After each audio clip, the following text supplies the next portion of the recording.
Pittsburgh Steelers fans, what's going on? This is Jeff Hartman, co-editor of BehindTheSteelCurtain.com, with you for another episode of the Steelers preview.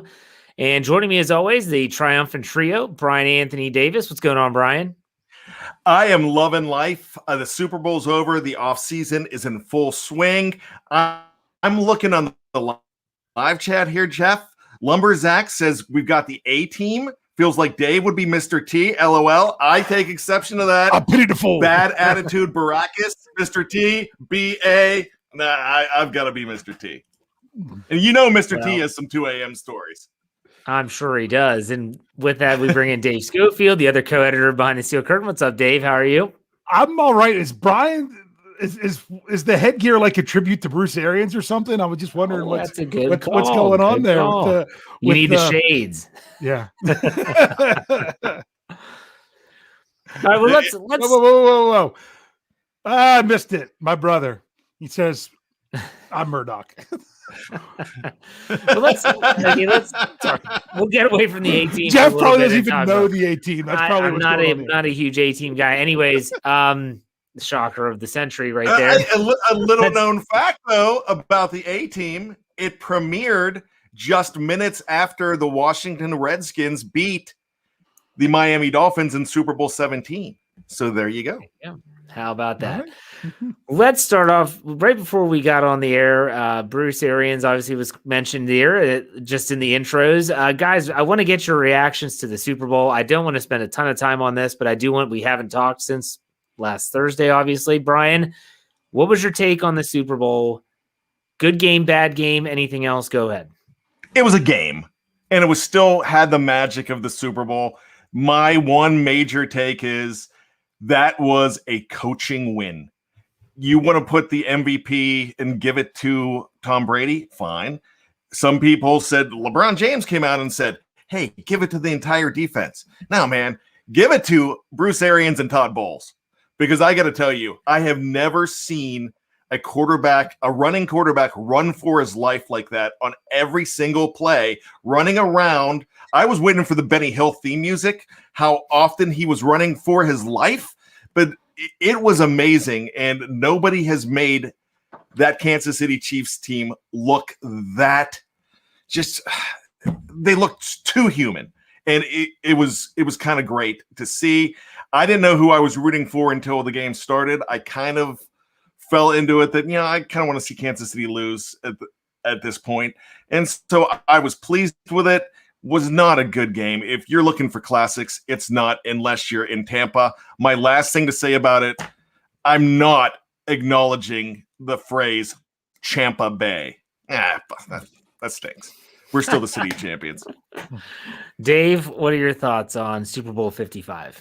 My question is, was there any playoff game that was absolutely amazing this year that stands out? I'm trying to think. I just, you know what I'm saying? Where it was like, wow, I thought the Tampa Bay Green Bay game was entertaining. I thought it was a good game. Yeah. There was some scoring, and it was. I missed part of that game. So, other than that, I can't. Nothing comes to mind. Yeah. So the Cleveland Kansas City game wasn't bad either. If they don't fumble into the end zone and have the rule with the touchback, that's a different outcome altogether. Yep. So, and that rule sucks. We all know that it does, absolutely. But go ahead anyways. Yeah. So what I'm saying is it's not that the game it's not like it was the amazing postseason and then you kind of had this dud at the end. It wasn't that. It kind of fell into where everything was. I'm very disappointed in myself because being a former offensive lineman and offensive line coach, that I did not put so much emphasis on the offensive line play that I made the mistake of taking Kansas City, knowing that they were struggling with their offensive line. That right there should have been enough to tell me that they were going to have problems. And boy, oh boy, did they have problems. Yeah, I actually didn't think the game was that entertaining. I felt Tampa Bay was really dominant. And if you think about the goal line stand where they weren't able to punch it in on fourth down, if they score there, it's even worse. And so I do want to mention a couple things.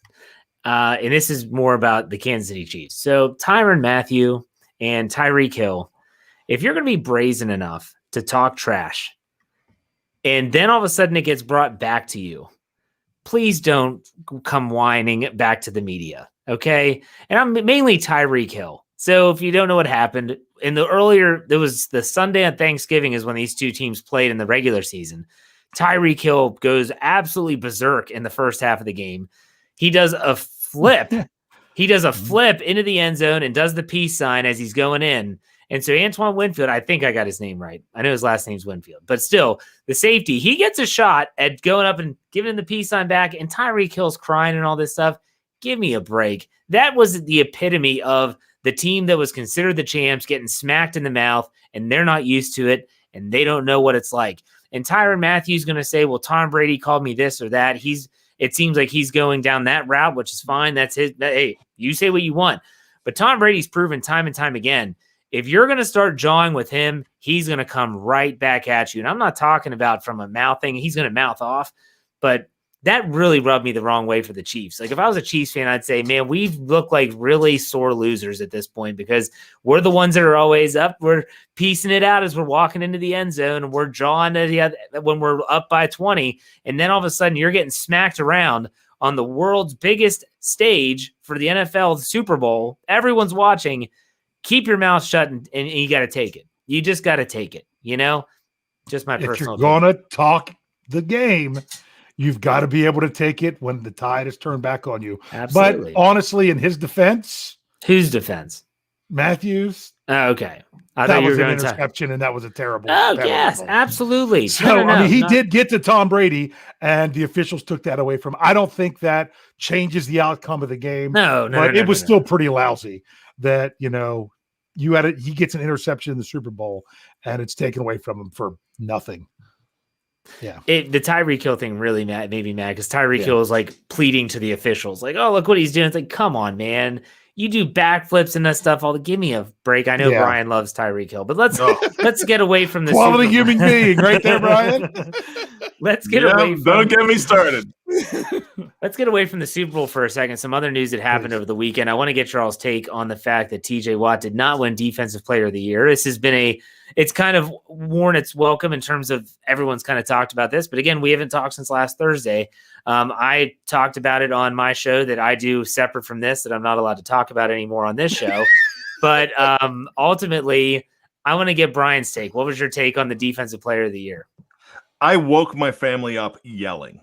And I was ticked off because, look, I don't want to get into the fact that, we had some people come up on our Slack channel, and Jeffrey Benedict had a good article that wrote about it. It's like, well, here's the reason why in this. Look, then don't make it a Defensive Player of the Year award if you're going to have one guy that gets double teamed and another guy that doesn't have a chance, but he has better stats, but because this guy's facing more interior guys. And now that's the cool thing to do, to make the excuse why he didn't win it.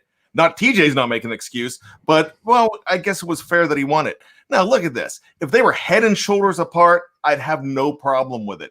But this just reminds me of the days when Michael Jordan would win the MVP award because they had to, because he was Michael Jordan. And that's kind of what I feel is going on here.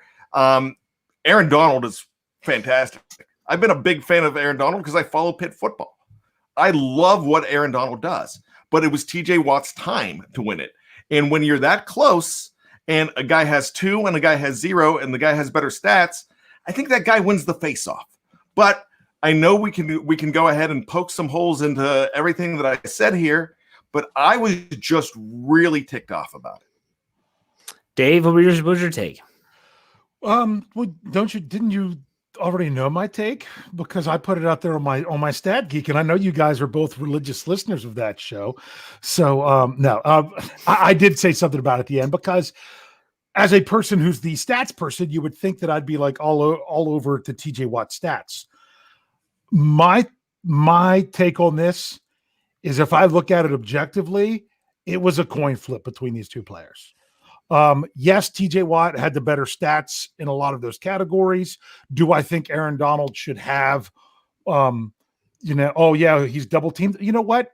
All defensive tackles are double teamed more than edge rushers. It's how it works. You're saying, well, they double teamed Donald. Well, they double team defensive tackles. So you're saying that you would give it to that position just based on that position, not how he played that position. I think what happened was when it comes to the voters, and this is all about voting. This is all about how you present it and everything else. And even though the playoffs aren't supposed to come into it, you can't say that they don't. And frankly, I think what cost TJ Watt the defensive player of the year was not playing in week 17. That if he plays in week 17, he gets another sack, he does something else there, everything else, that it's a more fresh in your mind, and then he wins. But just the way that the voters are, that's why I would have voted for Watt. I thought going into it, it was a coin flip. So I wasn't saying didn't think he was robbed, but I do think that he had a legitimate chance to win it. I think I just want to point out how difficult this is as voters.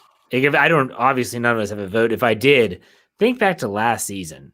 Stephen Gilmore wins it last year. TJ Watt had a great year last year. TJ Watt should have won it last year. And Aaron Donald had a great year last year. Yeah. You're talking about three tremendous defenders that play three completely different positions, where how do you compare the statistics of a cornerback up to, an Aaron Donald who's playing on the interior defensive line? It's so difficult. And it comes down to saying a tight end or a wide receiver. Exactly. How do you compare them? It comes down to the eye test. That's what it comes down to. And a lot of people feel that Aaron Donald, because it's very obvious, because the cameras always zoom in on him getting double and triple teamed, and sometimes him still making plays. It's a different game in the interior of the defensive line. Okay, don't want to spend a lot of time on that. Let's get to other news that happened with the Pittsburgh Steelers this week. I think the biggest news, they did finalize their coaching staff. Chris Morgan was officially brought on as now they made this official. The assistant offensive line coach, Chris Morgan, was hired. The Mike Sullivan, not the Penguins coach, officially named the quarterbacks coach for the Steelers. We're not sure yet if they're going to fill the secondary coaching vacancy left by Tom Bradley, which they might not, but they added a coach. They added a position. Now, I cannot remember, since I've been running the site in some way, shape, or form, them ever having a quality control coach. What in the heck does a quality control coach do? Dave, tell me, please. Follow around Matt Canada and do whatever he needs. It's his personal assistant. I mean, that's what this guy did for 3 years in college. He followed Matt Canada everywhere. He went for Canada at Pitt. When Canada went to LSU, he followed Canada there. When Canada left there, went to Maryland, he followed Canada there. He's basically his personal assistant. So they give him a title, and now he's with the Steelers. He's got to be doing something. Oh, yeah. That's really good information. I'm not saying it isn't, but what exactly is he going to be doing besides being an assistant to Matt Canada? Analytics? Is he a get-back coach? Is he going to be pulling Matt Canada back off the field like McVay does? McVay has a coach that follows him around that just pulls him back off the field all the time. One of them when I was coaching high school football. He was an old guy that wanted to help coach, so he was the get-back coach. Get back. All the players. It was great. I don't know, Bryan, what does a quality control coach do in your opinion? I had a get back coach back in college. I had to have somebody go to the bar with me at 2 a.m. and say, "Hey, get back, Brad, get back." You can't go near that one. No, seriously, I don't know what a quality control coach. When I think of quality control, Jeff, and you and I joked about this before, I think of the guy on the Campbell's soup line making sure that the cans go out in quality form, or the guy checking my Fruit of the Looms, the guy that's inspector number 67 that's checking out my underwear. I think that's the quality control guy. Before I get it, my underwear's good because number 67 made sure that my underwear was going to fit right and feel very good. There you go. Dave, go ahead. I want to bring this up just because I heard this as well, that Scott Hudson said in the live chat. He says, I read that he will be prepping for games 2 and 3 weeks down the road. It's also this is long-term game plan. That, in other words, that they're getting ready. So let's say as soon as the Steelers week 1 game is done and they're like, all right, we're turning to week 2, boom, he should have everything there ready, organized to hand to the coaches to say, this is the plan with this moving forward, and have a lot more broken down. I heard that might be one role that he has. Bottom line is, I mean, Antoine Randall was an offensive assistant coach with with Tampa Bay, who now looks like he'll be the wide receivers coach in Detroit. But what did he do? He was just labeled an offensive assistant. It's kind of the same thing. It's whatever you need to have him do. If that's true, what you said, and that he's just going to have it makes sense. It makes total sense that Mike Tomlin is going to look at the schedule and say, okay, in week 3, we play Baltimore, and he goes, coach, here you got it. Mm-hmm. You've got every single Lamar Jackson breakdown, every single run, every single pass, every third down play. You've got everything you could possibly need. My question isn't that. That's fine. It's you have $1 billion organization. How do you not have that already? That's what I want to know. How do you not have that in place already? That feels like something that should be very elementary in terms of here's your job, very important job. Make sure you get everything to us on time. Make sure it's organized. I don't know. We'll see. Okay. Moving on from the quality control coach getting beer, inflating footballs, as Big Bro says in the live chat. Let's talk about the title of this episode. It's free agents. So the Steelers have this ridiculous list of free agents. I mean, a ton of free agents. I can't remember a time they've had this many unrestricted free agents coming up in an offseason. And we all have heard the talk about who they should keep and all that stuff. I've decided, because Dave actually, I got this from his article he wrote for Thursday. He wrote 6 free agents the Steelers could end up keeping for 2021. And I agreed. I was really mad that he put Jordan Berry on the list because it makes me want to puke. But still, of course they're going to keep Jordan Berry. You offer the minimum and he sticks around. They have a punter on the practice squad. Give the guy a legitimate chance. Sure, give him a chance, but why not bring Berry into camp? And then if he doesn't, I'm not saying he makes the team. I'm just saying they bring him back for the offseason. I've seen enough of him. I don't need to give him a tryout. I'll bring someone else in. Okay. But anyways, I was like, well, what about the free agents that we, and everyone can have a different list, by the way, are like, you know what? I'm fine to let this guy go. Like, seriously, he can go, and it can be for whatever reason. For me, like Jordan Berry can leave and never come back because I don't think he's good at what he does. He might be a good holder, but he's a crappy punter. I have no interest in seeing Jordan Berry wearing a Steeler uniform ever again. And so that's an example. We'll just leave it at that. So let's start with you, Bryan. Who is a free agent for whatever reason that you're like, you know what? I'm okay if they leave. Give me one. This is a guy that I absolutely love. I'm thinking that if Villanueva wants to go, and I think he's going to go, that it's okay that he goes. Now, I don't think he had the bad year that a lot of people thought he did, but I can see where that position is changing for the Steelers. They're revamping that offensive line. They have some guys behind him that with Chooks and with Banner, even though Banner is a free agent as well, but because of Banner's situation, they can go ahead and bring him back for limited money. They don't have to. They can give him the 1-year prove-it deal that he signed last year that didn't get a chance to prove it. So that kind of paves the way for Alejandro Villanueva to go ahead and make his exit. And I just think it's time to get younger on that line. Has nothing to do with his play. I just know he's winding it down, and it's time to go ahead and say, yeah, all right, we're going ahead and moving on. And it probably starts with Villanueva. Real quick, Dave, quick reaction on Big Al. Is him, you okay with that, or you say try to keep him? It's not as much as trying to keep him. It's just I don't know that he's going to keep playing. I mean, that's my thing. He may retire. I don't know that he's going to. I mean, maybe he works out something with the Steelers and he does come back on the cheap. But I wouldn't even pay him what they paid him last time, which wasn't all that much. You know, so I think most likely he's going to go, but I think he might just decide to not play anymore. I'm okay if he goes, but I'm also not going to be upset if he stays. Okay. I could see Big Al leaving. I really could. Yeah. Dave, who's on your list? Well, we're going to go through more than once, by the way. Yeah, I'll go say I have several. Just go. I'll start with this one. Sean Davis. Okay. Sean Davis came back this year. I mean, he's going to help give the Steelers a compensatory draft pick because he still counts as Washington's because they signed him. Then they cut him and he comes back to Pittsburgh. But, I mean, he doesn't – for someone who's going to be a reserve in your secondary, he doesn't really do the special team stuff. That's why I think you keep somebody like a Jordan Dangerfield as your reserve over Sean Davis. It's not like he was doing a ton I mean, if he wants to stick around for cheap again, that's fine. But if he wants to go try to earn a spot where he gets more playing time and gets some more money, more power to you. Go ahead. And I remember when Davis came back to the Steelers, we're like, this is great. He can be a great depth piece. And even when he got to play in week 17, I think it was week 17 where it just didn't seem. Didn't you kind of breathe a little bit easier just knowing that there was somebody before your rookies, just in case one of those two guys went down, which they didn't. So therefore he did what we wanted him to do.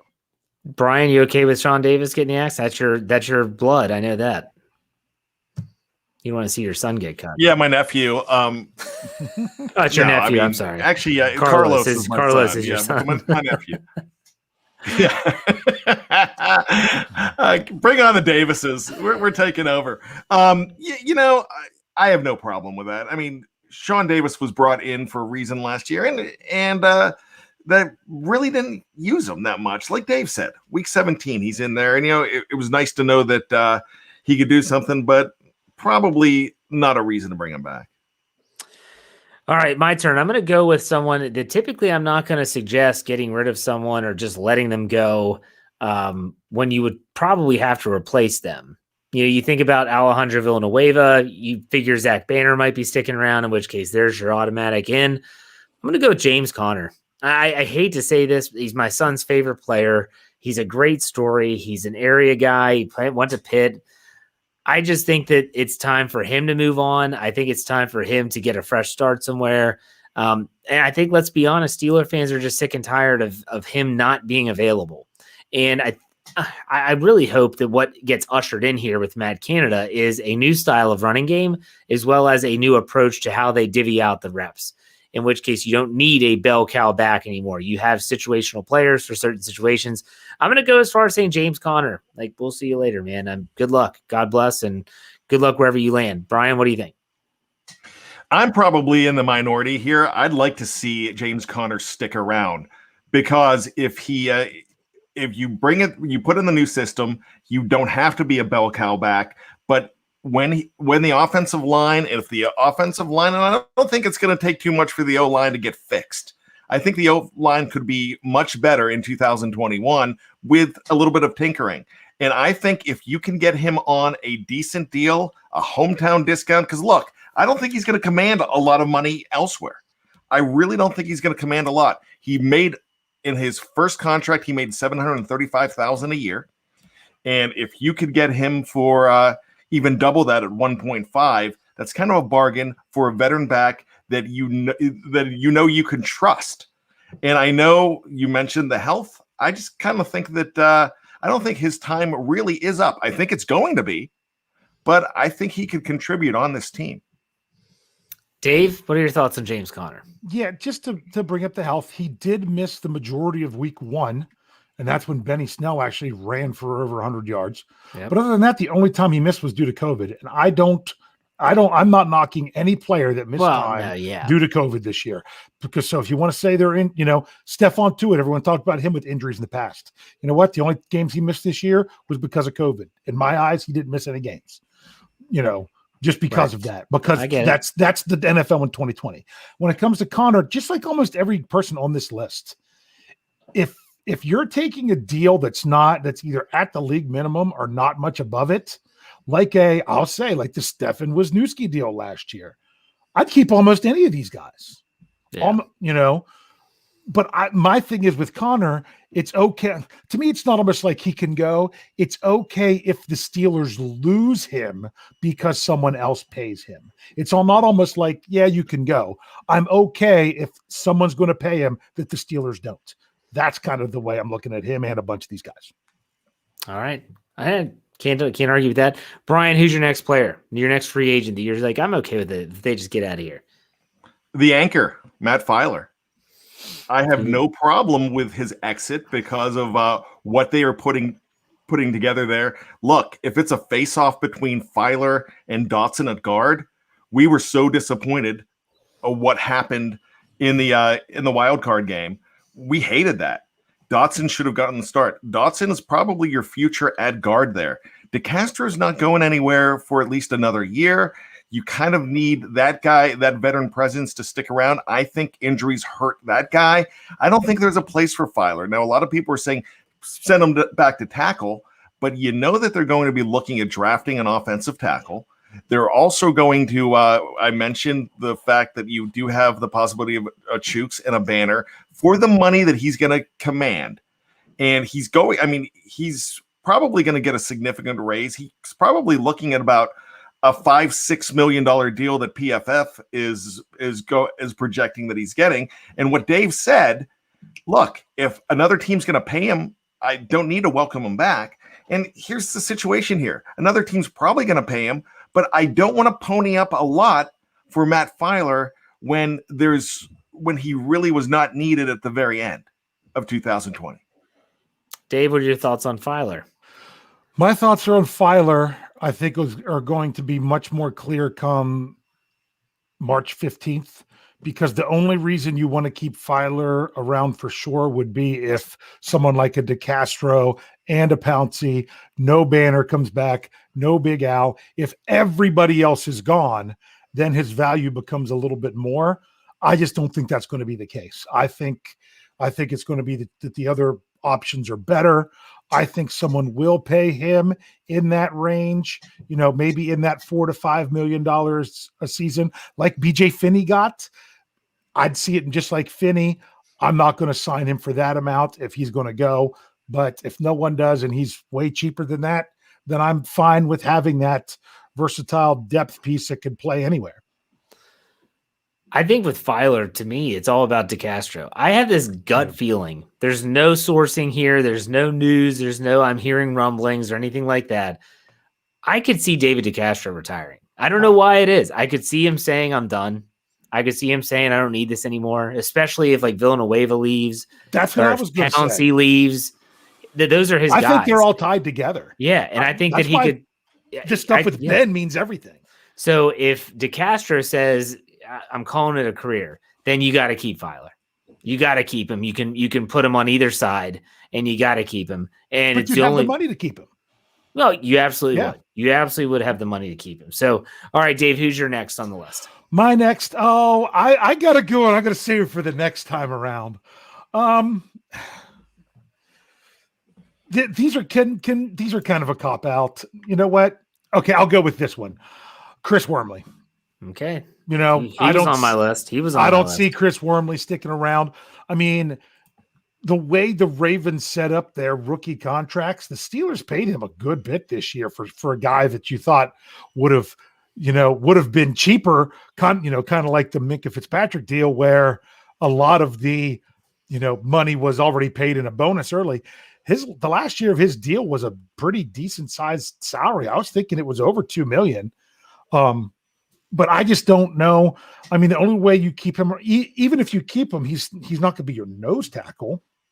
So he's just going to be the depth piece behind Tuitt and Hayward. So, I mean, unless he's unless he's sticking around for bottom dollar, you have your younger other bottom dollar guys like Mondo, like Bryan Son, like Bugs that could do the same role.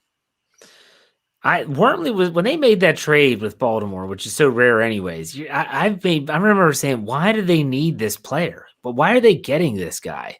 Their defensive front seemed like it was in place. Him in the draft. I know that, and he was a Steeler fan growing up. Blah blah blah, all this crap. But still, I mean, they had Bugs, they had Alualu still there. Tuitt was back. Hayward just signed a new deal. When they made, I was like, I don't understand why they're doing this, but nonetheless, I agree. I'm okay with if he goes. Bryan, any thoughts on Wormley? No, that's kind of a no-brainer. Yeah. I'm going to go, let's bring out a big name. I said James Conner last. I'm going to go with Bud Dupree this time. Why? Because I think that even if it was just for a 1-year deal, was that your next one, Dave? That was the one I was waiting till the end because I know I might make people mad. That was my ace in the hole. It's not, trust me, when people might hear this, they might say, what? Bud Dupree, what? No, it's because Dupree can play. He's coming off an ACL. That's number one. Two, even if it's like, oh, he won a 1-year show me deal. Like Pro Football Focus said that he's going to get 1 year, $10 million for that 1 year from Indianapolis. The Steelers can't afford that. They can't afford to pay him 1 year. If they were going to do that, they might as well just franchise tag him again. And that would be like almost 18 million. I know it would be a lot of money, but it's still a lot of money. They can't. I don't even think. And do you want to bring back Dupree? Look, I just don't think that it's going to work out. I don't think there's going to be. I don't think he's going to play on a 1-year show me deal. I think there's going to be a team out there that says we like you enough. We think and here we are in 2021. Rehab for an ACL tear is not what it used to be. You should be good to go by the time the regular season rolls around next year, and they'll give him a lucrative contract, and he has deserved it. But with that said, I just think that the writing's on the wall that he won't be back, and that's fine with me. That's fine. Dave, you're chomping at the bit. I'm chomping at the bit because this was the one I wanted to bring up that I thought. Go ahead. Be like, no, why? So I'm glad you did.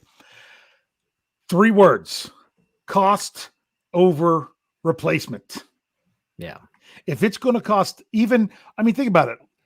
If you would have told us last year that you were going to get Bud Dupree for $10 million, oh my goodness, everyone would have been all over that when that negotiation was going on, when he was going on with the franchise tag. But let's say it's only $10 million. That's still too much because you've got Alex Highsmith going into a second year, $1 million on the salary cap versus Bud Dupree, $10 million. Are you telling me that Bud Dupree is $9 million better than Alex Highsmith? Then if you bring him back, then you're talking about Highsmith. That I'm not saying that Alex Highsmith is better than Bud Dupree right now. I'm not saying that. I think that's a little bit too crazy for me.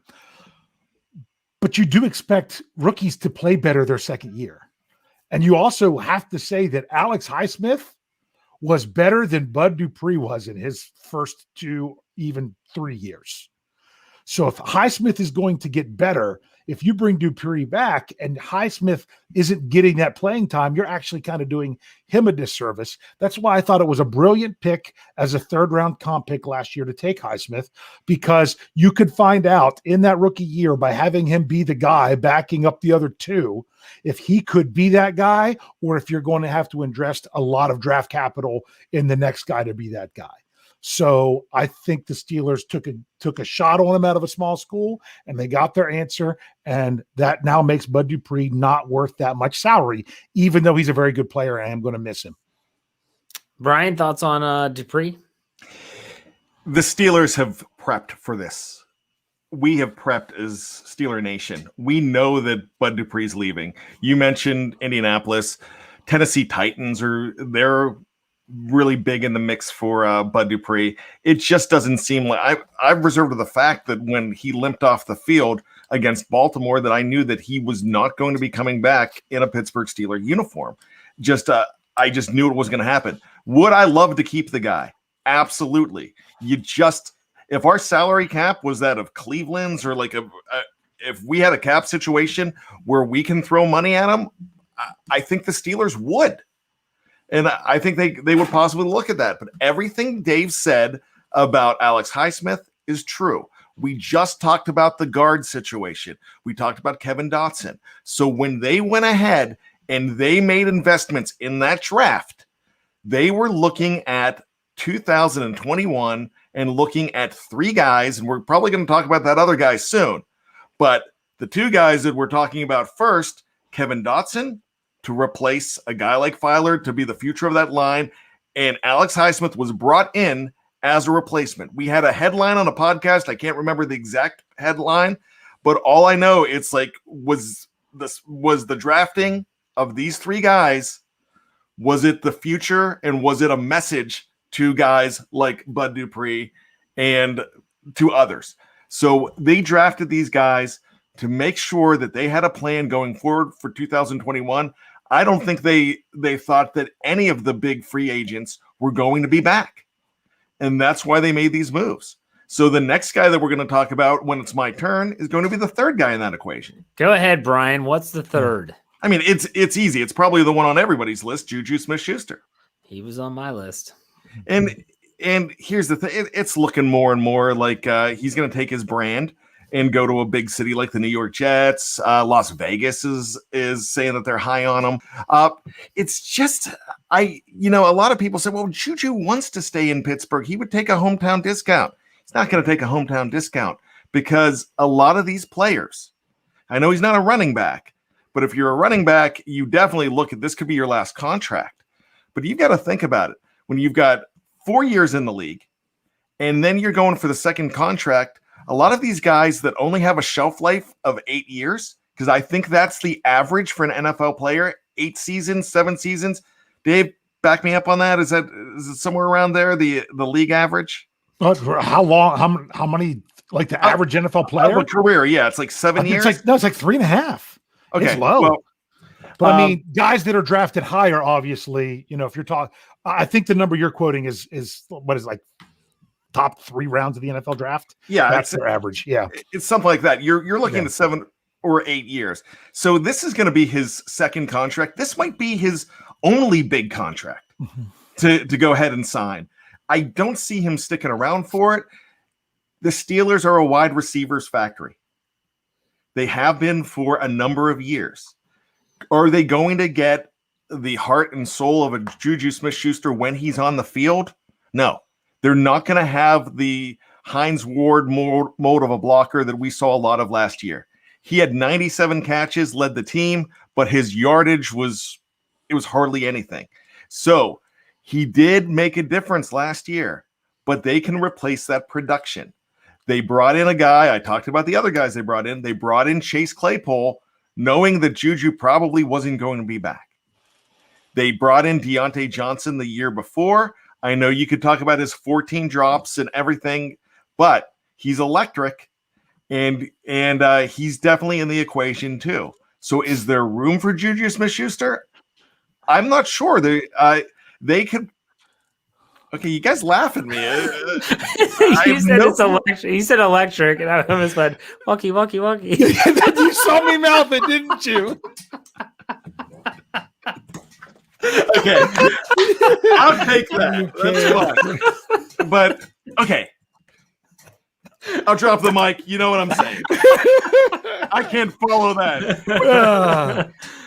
Dave, go ahead. If you want to talk about Juju, if you want to go to your next one, I don't have any more on my list. Believe it or not, he's doing the electric slide. I can gladly say I have never done that before. The electric slide. That is, I can proudly say I've never performed that. But anyway, that's what you. Never mind. I knew that was coming. Back to Juju Smith-Schuster. The only way I see him sticking around in Pittsburgh is if he says, you know what, I'm still think I'm going to have a chance. I'll take a gamble and still have a chance to make my money if I want to stick around for 1 or 2 years on an average deal to continue to play with Ben and see if we can get a trophy together. Do I see that happening? I do not. But to me, that's the only way it would happen. So I think he's gone. Yeah, I want people to remember when they listen to this segment, this is not us saying we don't like the player. We don't think he has value. We don't. Yeah, like if you could keep Bud Dupree, everything that TJ Watt played better with Bud Dupree in the lineup. Yeah. Bud Dupree was starting to really blossom as a pass rusher. I'm not saying that. I'm saying that it's just not going to work out. And that's just what we're predicting here. That's it. I don't buy into the whole Juju's worn out his welcome. I don't think that at all. I think it's just a matter of he is going to get money that the Steelers cannot afford to pay him, and especially when they do a pretty good job of drafting wide receivers and replacing them. Put it that way. So, Dave, do you have another one? Like I said, I had 5 on the list. We've named them all. I don't know if you have any other ones that weren't completely obvious. Yes, but they're not ones to really go into a lot. I didn't know if you wanted to we're going to do this and then take our break. After you're done, we'll take our break. Yeah, to me, there are several fringe players. 4 players that I will list that I would call fringe players: Jaron Elliott, Gerald Hawkins, Danny Isadora, Cassius Marsh. Those were all players that were on the team that I don't see them sticking around unless they're all back at the league minimum, and then they stick around. They're one of those guys that were like, to me, you offer them the league minimum to come into camp, and if they decide they want to go try somewhere else, let them go. All right. I agree. Can't disagree. Bryan, anything to add there? No. All right. He's not the best color man in the league for nothing, folks. All right. We're going to take a quick break. When we come back, we will be talking about some Ben Roethlisberger talk and the impact that that's going to have on the Steelers offseason, as well as some trivia. So stay tuned. We'll be right back.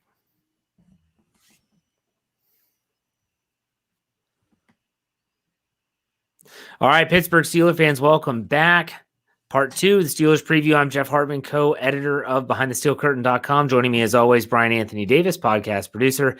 Dave Schofield, the other co-editor of BehindTheSteelCurtain.com. Don't forget, BehindTheSteelCurtain.com is the mothership of all of our podcasts, and therefore check out BehindTheSteelCurtain.com for our written content. I believe every single podcaster is also a contributor to the website. Even Big Bro Sco, during the season, he does our knee-jerk reaction article. So make sure you check out BehindTheSteelCurtain.com, and obviously wherever you get your podcast. Doesn't matter where, search Steelers or Behind the Steel Curtain, you'll find us. Subscribe, follow so that you don't miss a thing. Let's talk about this news that we didn't talk about, because really no news is still news with the Pittsburgh Steelers. It was reported by Brooke Pryor via Jeremy Fowler of ESPN that this week, and there is still time, this is recorded on Thursday night. This could happen on Friday. I don't think it's going to happen, but it could. That Ben Roethlisberger is supposed to meet with the Steelers to talk about the upcoming season. And we know $41 million cap hit. We know Ben wants to come back. We know Art Rooney wants him to come back. Ben says, I'll play for free. Not really free, but I'll play for as little as possible. Art Rooney says, we're going to have to figure out something with the money. It seems like everything's honky-dory. Yet they had to take some time apart before they met, and now they're planning to meet, but they haven't met yet. If they have, it has not been made public. Now, this comes down to money. Let's call a spade a spade. It comes down to money. Ben Roethlisberger has made well over $250 million in his career, and it's going to come down to how are we going to work this out? Is it going to be an extension? But, Dave, this is something I know you wanted to talk about. Ben Roethlisberger is like the linchpin for this whole offseason, because right now the salary cap is projected to dip from 198 down to 180. 180 was the last number I saw. Some are saying it could go up to 185. It cannot go below 175. But 180 is the last number I've seen. But even with that, Roethlisberger and what they do with him is the biggest factor. So a lot of people in our first segment were saying, well, we're just going to cut all these guys. Well, if you have your quarterback accounting for $41 million towards the cap, and that's a problem if it even goes down to 180. So, Dave, go ahead and talk about that for a little bit. Am I talking about the salary cap? It could be how Ben Roethlisberger is such a big part of this offseason and what they do with it. It ties in with everything. With the salary cap number, and I do want to throw something out there, and I know some people I know Maddie P, our cap room specialist. I actually remember the name of the show this time. I knew it was a salary cap show. I just couldn't remember what the name of the show was. The cap room. The cap room. He's frustrated that he's like, just say what the number is. Just say what the number is. I think there's a reason that they're not. And Bryan said he was fascinated by this. There's nothing on the NFL schedule past the NFL draft. There's nothing is set in stone. They have to work out things with the NFLPA. I think this has everything to do with the 17-game season, the new TV contracts, and everything else, because the players don't want the salary cap to go down because they're going to make less money. End of story. But if they can work out a deal to not lower the cap this year and have knowing that they're going to have the jump next year because of the new TV contracts, and they absorb that jump into that year, that's something that isn't beyond the realm of possibility. There could be anything going on with that, and that's why they're not setting the cap number. In my estimation, I could be way off there. That's just the way my mind works. Now, back to Ben Roethlisberger. We know $22.25 million is counting on the 2020 salary cap, even if Ben says in the next 5 minutes, I'm done, I'm retiring. End of story. You can't push it anymore. This was the Steelers' fault, not Ben's fault. The Steelers chose to push Ben's money off to this year. They restructured it last year to save $10 million on last year's cap, and now it's coming due now. That's the choice they made. They have to live with it. Now, the $19 million in salary is what they have to decide. That's $15 million in a signing bonus due the third day of the league year. I'd said before about March 20th. I guess technically it's March 19th because I guess the 17th is day one. So really it would be like 48. Anyway, you could get into all that craziness. And then $4 million base salary. it's not like you can do a Drew Brees thing with Ben because he's on the last year of his deal. There's no reason for him to save his retirement until June 1st to spread it out into future years because he has no future years. It's just kind of how the numbers are. You've got to decide what you want to do with Ben. Are you wanting to push some of that money into the future, even if he's not playing in the future, just in order to spread it out? It's the domino that's going to cause everything. It's that one domino that's going to branch out into everything. Because when you talk about what Ben does, you're talking about what's Pouncey going to do, possibly what DeCastro is going to do, possibly then how Al feels, although we already talked about him probably not being back. Then you want to talk about what are you wanting to save versus what you're wanting to move on and rebuild if it's not Ben. Everything that's happening with the Steelers for 2021 revolves around what happens with Ben Roethlisberger's contract. That's true. Sorry, I just went on a rant. No, it's okay. Shouted That's clouds. fine. No, Bryan. So the fact that the Steelers haven't met with Ben Roethlisberger, at least not publicly, that they've made it known public, you think they've met? Yes, they've met. They have no reason to leak this. Well, they would have leaked it. They always leak it. They always do. Yeah. No. Yes. Jerry Dulac would have said, sources tell me Ben Roethlisberger and the Steelers met this week. That's all they'd have to say. And then sites like Behind the Steel Curtain and all the others would just be like, we're typing this story now. So, I mean, Bryan, what are your thoughts? If they haven't met, is it a big deal? Not yet. This is a game of dominoes, but my sources do say that Ben, Kevin Colbert, the Rooneys, and Mike Tomlin all met at an Arby's last week in Sewickley, and they worked go with Sewickley on that one over a beef and cheddar. You know what? At first glance, it kind of looks like, all right, is this a problem? But no, I mentioned dominoes. Everything's got to be in place. Until I don't think they can talk to Ben. Ben can say, hey, I want to come back. But how many times have you heard Ben say, oh, maybe it's time for me to take my ball and go home. Maybe I just don't have it anymore. Maybe this Cowboys time to hang it up. I mean, he said all that stuff over the past few years. You knew it was lip service because that's what he's going to say. If Ben's going to take the blame for everything. If something happens that you find asbestos in the Heinz Field locker room, Ben's going to take the blame for it and say that he should have played better and there would be no asbestos. I know that doesn't make any sense, but that's what Ben does. But is it really going to be true? Of course he's going to say that. Then his agent, Ryan Toner, comes out and says, yes, Ben's willing to take less money. Now there's a big if guys like if that money goes to Marquise Pouncey, if it goes to guys like that to keep around. So it becomes more of a deal when you throw an if in the game. So that changes everything too. Is Ben ultimately going to take less money and not get his way? No, he's not. He might say it now, but when it comes down to his business and the team's business, if it doesn't meet in the middle, it's not going to happen on either side. But they can't make those decisions until the dominoes fall. And that domino right now is the salary cap. If you're thinking that you're going to get any kind of inclination on guys like Pouncey, Villanueva, or Ben Roethlisberger right now, you got about at least 30 days to just stew on it because it's not going to happen. Yeah, I don't think it's a big deal if they meet or not, but the clock is ticking. Like Dave said, there comes a point, and a lot of times negotiations don't really get started until you're getting down to crunch time.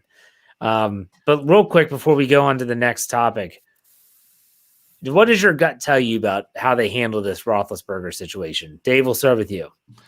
I thought they were going to do an extension when they did it with him a couple years ago. I thought they were going to renegotiate his contract last season when they did. So, but every time they've done it for more than I expected. So my gut tells me I would love to say just take the $19 million, give him the $1.075 million base salary for this year, turn the other $18 million roughly into a signing bonus for 3 years that keeps $6 million of that plus the other $1 million on the books. You're saving $12 million off this year. And then if he retires after this, all 12 comes due next year rather than 6 and 6. And that's what I would think. But for some reason, I have a feeling it's going to end up being more money than what I expected. So we'll see. What about you, Bryan? How does this play out in your opinion? In my opinion, they find a way to bring him back. I like what Dave's saying. I like, in theory, everything Dave's saying. I don't think it's going to happen that way. When Dave has that gut feeling that it's going to be more, yeah, they're going to overpay him, and they're going to screw the pooch for later years. So, sometimes you just got to rip off that Band-Aid and say, all right, we can't let this keep scabbing. We just got to go. And that's what's happening. I mean, I love Ben Roethlisberger. My great memories of the last 17 years have been fantastic. I mean, he helped rejuvenate my love for the Steelers. There's 2 rings. There could have been another one. There's 3 trips to the Super Bowl. But there's a time where we talk about kicking the can down the road. If you sign a deal and it still is going to hinder some things, there's going to be some dead money that's going to hurt in 22 and 23. Then something's going to happen that if you don't just draw the line, it's not going to save you. You're still going to be in peril, and Ben's going to stick around. I heard somebody say that if you give Ben one of those mysterious phantom deals that say, okay, you're going to just play here, and then we'll make it look like 3 or 4 years or something like that, but you'll only be paying this. He'll be like, no, I've got a contract. He's sticking around. I made that joke a couple weeks ago about your college buddy eating cereal, Googling at your wife, your Netflix account, wearing a robe on your couch. That's Ben. Ben's going to stick around as long as you let him stick around. If you think Ben wants to retire, no.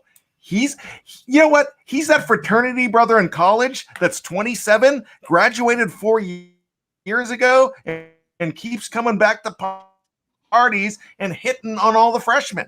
That's who he is. He's not going away. Don't know if I like that analogy when it comes to one BTR. Specifically. Oh, yeah, that's I know probably not in the best taste, and that's not what I meant. Okay. I was going to ask Jeff a question. Sure. Would you rather have $22.25 million counting towards the salary cap with no Ben Roethlisberger, or $29.25 million counting towards the salary cap with Ben Roethlisberger? Because that's what it ultimately comes down to. That's a no-brainer. I mean, you would want Ben. I mean, because anything you don't want Ben Roethlisberger for $41.25. I don't. No, you don't. So that's what it really comes down to. And I'm like, well, if you can get that number down, and then I know Jeff would like to trade up and draft a quarterback, but I'm like, if you're going to stick around with Ben Roethlisberger, then that means you're really trying to make the run now. And that's why I don't think their top draft pick goes to someone that's not going to play unless it's not Ben Roethlisberger. So it changes everything they're going to do if Ben comes back or not. Everything. You got that right. And Mark Tobin earlier in the live chat asked, when will we know about the salary cap number? And they literally, the rumors are, the sources coming out are saying 100% honesty, they might not know until about the week of the new league year, if not a couple days before. Now, I'm sure for the reason I said earlier, I still say right, they're still trying TV to fight deals and stuff, make it higher. And I don't blame them. And if they can fight to make it higher without announcing it, fight to make it higher, because that's better for everybody. Yeah. All right, Dave, you have some trivia, right? I do have some trivia. Let's do it. Okay, well, actually I have 2 trivia questions, and both of them are based on articles that I have that will be possibly run tomorrow. They'll be available to run tomorrow unless we get all this crazy Ben Roethlisberger news and end up having to bump everything back. Yeah. The one article I wrote was one that I've been wanting to write for a while, but I thought maybe I was crazy. But then I saw enough other sources say the same thing that I didn't feel like I was crazy, because my former favorite player has been tied to maybe he'll come back to the Steelers. And that is one, Kelvin Beachum. So I have an article about that tomorrow. The question is, Kelvin Beachum was the left tackle before Alejandro Villanueva. Who's the last person to start at left tackle who wasn't named Kelvin Beachum or Alejandro Villanueva? And when was it? Did he ask this last week, Brian? Didn't you get it right? No, I asked No. who played a snap at left tackle. Now I'm asking who started a game. Oh. Was it Gerald Hawkins? Oh, it's way before Gerald Hawkins. And the answer last week was Chris Hubbard. Was Chris Hubbard. I'm going to go with Chris Scott or Jonathan Scott, one of the Scotts. Jonathan Scott. Gosh, I remember him. He was like a turnstile. I'll go with his answer. I could give you a good hint to say, oh, no, it was worse. Barrett Brooks. I mean, It was the last time the Pittsburgh Steelers Flozell Adams played a game outside of the country. All right, it says 2013 in London, Minnesota Vikings. Against the Minnesota Vikings. Greg Jennings ran all over The him. other starters for that game was right tackle Marcus Gilbert, right guard David DeCastro, center Bryan, Fernando Velasco. I liked left him. guard, left guard Ramon Foster, and left tackle Mike Adams. Mike Adams. Oh, the guy that smoked weed before the combine in the Steelers.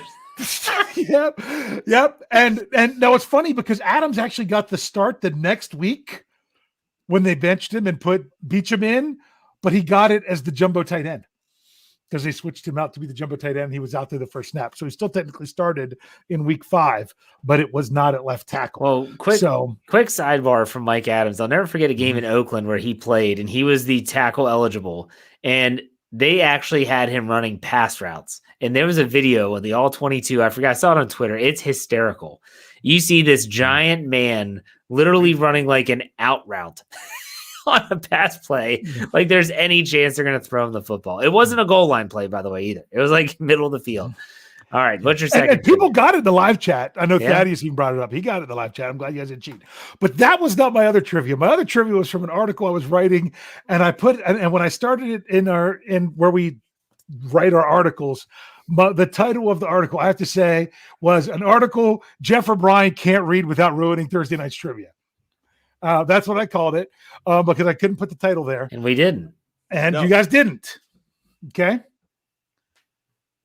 the 2020 Pittsburgh Steelers draft class that did something pretty unusual. It was well, first of all, Jeff knows several of these things. And what the article about tomorrow is they are the only draft class by the Pittsburgh Steelers where every rookie played in a game.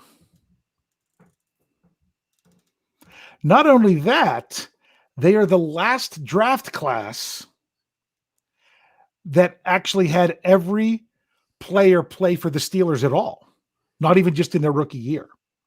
That the Steelers have never had a draft where every player ended up playing a regular season game for the Steelers. When's the last time the Steelers had a draft where every player even played in the NFL?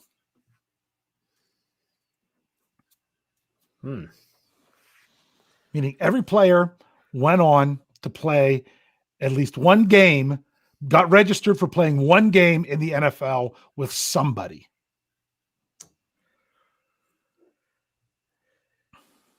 It's funny because I was reading your article today, the 2007, where are they now, basically? Like, where are they now? What happened to the 2007 draft class? And there's always that one player that you're like, oh my gosh, I forgot all about that. That was Dallas Baker in that draft class. I was like, oh my gosh, Dallas Baker. I forgot all about it. Brian's figuring it up. What do you think there, Bryan? I'm wondering if it's the 2009 draft class because I know Craig Urbick, but I don't know who was later on in that season. And for some reason, I'm remembering a guy, it might have been 2012 or 13 when Wesley Johnson ended up with the Jets, but I don't have an answer. I guess probably wrong. I'm just going to say my gut, I'm going to say 2009. You're okay, Jeff. You want to say anything, or are you like Go I ahead. can't even do? Your 2009 guess is actually very good because every player in the 2009 draft did play in the NFL, at least one game. It just wasn't the most recent one. 2017. Okay, good guess. But Bryan actually mentioned this other number, the most recent one as well. Was it the one with Wesley Johnson in it?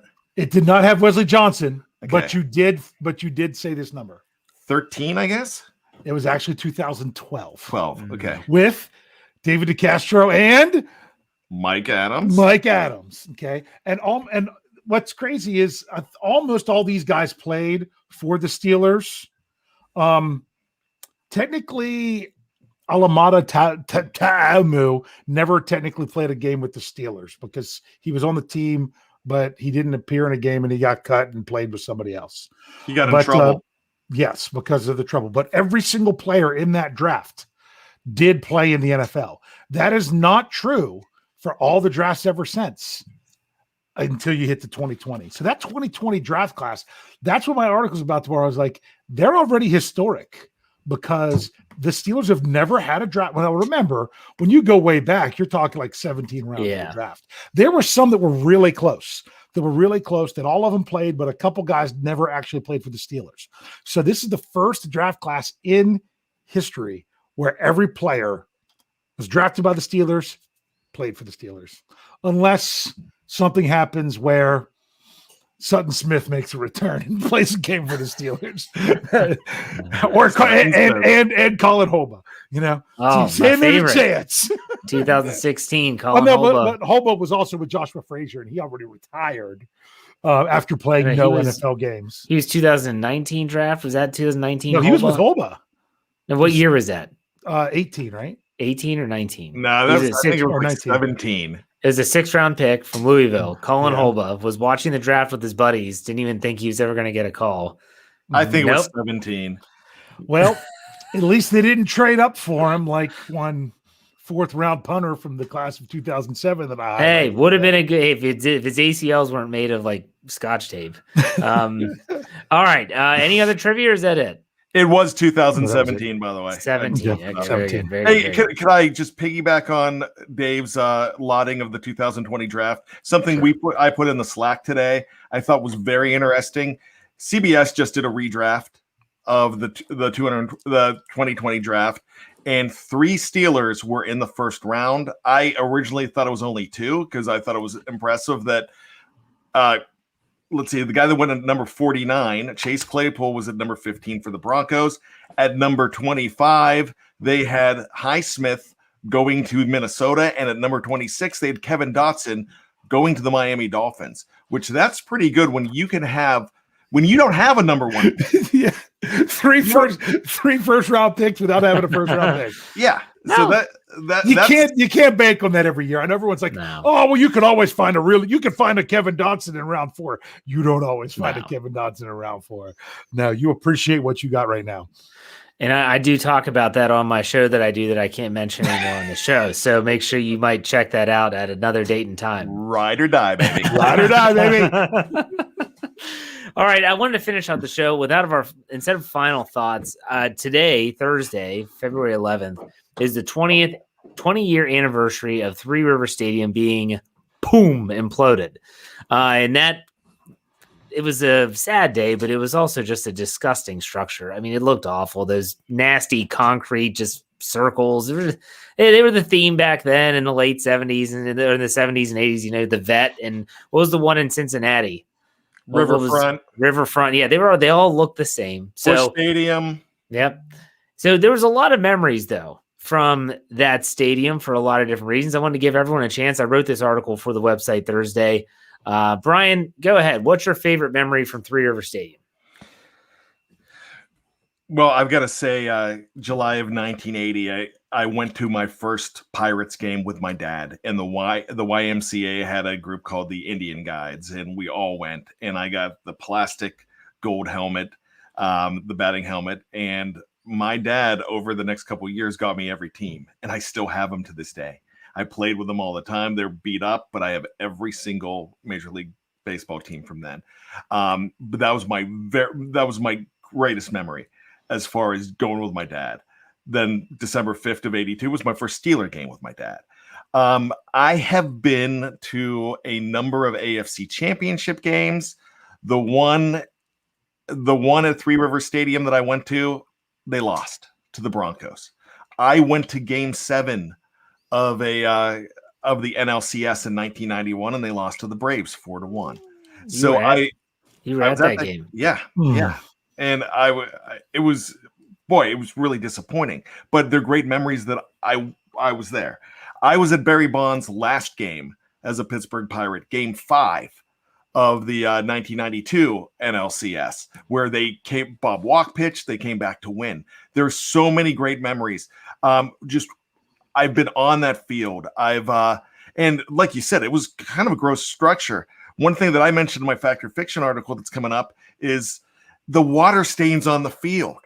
And you had those old cars parked. I don't know who drove those cars, but they were always there. But the thing about it is it was special because of what was made in that field, the memories that were made, everything that happened. Now, probably, the greatest memory was something I watched on TV, and that would be something I'm sure you guys are going to take, but it was an AFC championship game. So I'm not going to say too much about that, but there were so many great things that happened there. When that thing imploded, I was sick. Somebody brought me like a picture of like a 4-tier picture of it happening and being imploded. I took it down. I mean, I couldn't put it up because it's like putting up a picture of your grandfather dying. And that's how special that place is for me. When I was growing up, I was all sports. That was my Mecca. You know what I mean? That was my holy place. It was Three Rivers Stadium. I love Heinz Field. Heinz Field, PNC Park, they're awesome. They're incredible. But this place was the ultimate for me. One more memory that I didn't get a chance to say. I talked to you guys about this off camera. I have been to Steeler games, Pirate games. I even got to see the Penguins at Three River Stadium. They didn't play hockey, but in 1992 for the parade, it rained like crazy. They had to move the parade, the championship parade, into Three River Stadium. I was on the third base side. That place, I mean, they pulled those stands out, and they didn't feel stable, and you felt like you were on a wave because they were just bouncing up and down like crazy. Everyone was partying. Brian Trottier, he took the trophy. He's running and doing slides on the infield on the tarp.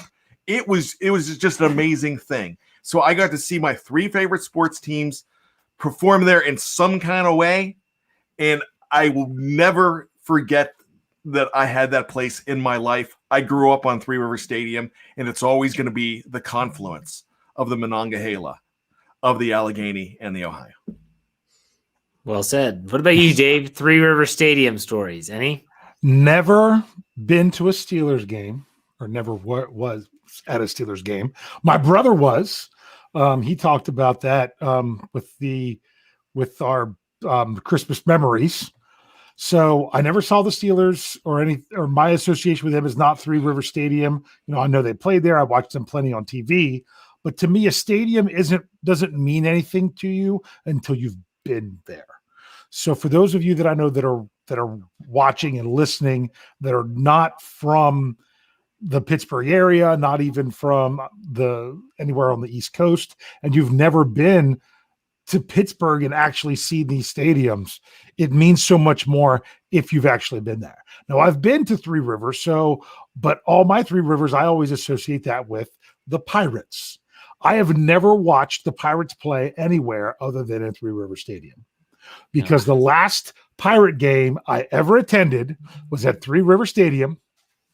I was on the third base side. I was with a group from school, although it was the summer. We were there as a school group. And in order to watch, we're like, oh, who's playing? Who's pitching? I'm like, oh, someone never heard of. but we watched them because it was the major league debut of knuckleballer Tim Wakefield. Timmy Wakefield. Who started with the Pirates, and I was there, and I saw that first game. And we're like, I didn't even know he was a knuckleballer until afterwards. We're like, that makes sense, because I'm like, this guy's not throwing very hard. Why is he striking everybody out? This is crazy. So, but yeah, he had a lot of strikeouts that game too. I can't remember exactly how many. Yeah, I'm like Dave. So growing up, Steeler tickets were hard to come by. My family didn't have a ton of money, and they were also always really expensive compared to Pirates, because the Pirates had 81 home games, and so you could get tickets cheap. My little league team went up there. I remember standing on the turf in the outfield during the 7th inning stretch, just looking up, being like, "Oh my gosh, this place is huge." And then I'll never forget, my uncle was a salesman, and he got my brother and I into the dugout at Three River Stadium as the Pirates were getting ready to play the Philadelphia Phillies. And I got to go back into the locker rooms. And as I'm turning to go into the Pirates locker room, there's my hero growing up, who I normally have a poster behind me of Andy Van Slyke. He was my favorite player of all time. And those Pirate teams had some great players. I didn't like Bonds. That was my brother. I was a Van Slyke guy. Give me the guy that never wore batting gloves, that played hard, that wasn't the most gifted player, but he just was gritty. And he said, "Oh, hey, kid." And I'm like, "Oh, you signed my ball?" And he signed my ball. I still have that baseball. And that was a great memory for me. I remember the Pirate Parrot acting like a freaking buffoon on top of the dugouts during the game to keep the kids entertained. And I actually, in the article I wrote today for the website, you can check it out, I found the Pirates Rally Train YouTube clip, what they used to play on the Jumbotron at Three Rivers, where when they needed a bucko rally. Those were my memories of Three River Stadium, though. I mean, it was baseball. And people might not realize this. When I was a kid, for like what I am now with the Steelers, I was that for the Pirates. When I grew up, I was a baseball fanatic. I watched the Steelers every Sunday, and it was the 94 team that really got me enthralled with the football. But I was baseball so much longer before that. Those 91 and 92 Pirate teams, I can probably tell you the entire rotation, the entire lineup. I just Chico Leaned and Spanky LaValliere and Don Slott and Jeff King and Jay Bell. I had a friend that still would always twiddle his fingers when he held the bat, because that's what Jay Bell did. And so it was crazy. And I was sad when Three River Stadium was imploded. It is nice knowing, though, that like PNC Park is awesome. Dave, go to a game. Like, seriously, go to a game. Tremendous. It is the best ballpark. It's so beautiful. I just honestly, I don't even watch base. I didn't watch one pitch. You don't have to. You can just sit there. Just make sure you sit on the third base side, and you can stare at the skyline and just be like, "Oh, that crappy baseball team's out there too." Yep. And then also for those that have never been to Heinz Field, that is a great place to watch a game. I've been there, I think 3 times. Wish I could get there more, but honestly, they were. It's just I think Pittsburgh did it right. They didn't go for a mega structure. So Heinz Field is still considered one of the smaller, newer stadiums in the NFL. And PNC Park doesn't hold a lot, but they did them right. They're beautiful. They definitely bring in a lot of the culture of the city. So there's some good memories there of Three River Stadium and the stadiums and what they mean to us. So I hope you guys enjoyed that. I know I did. Gentlemen, thank you for the show. It's been a good one. We will see you all next Thursday for another episode of the Steelers Preview. What we'll talk about, who knows? Dave, why don't you send us out? Hey. There you go. We'll see you next week, everyone.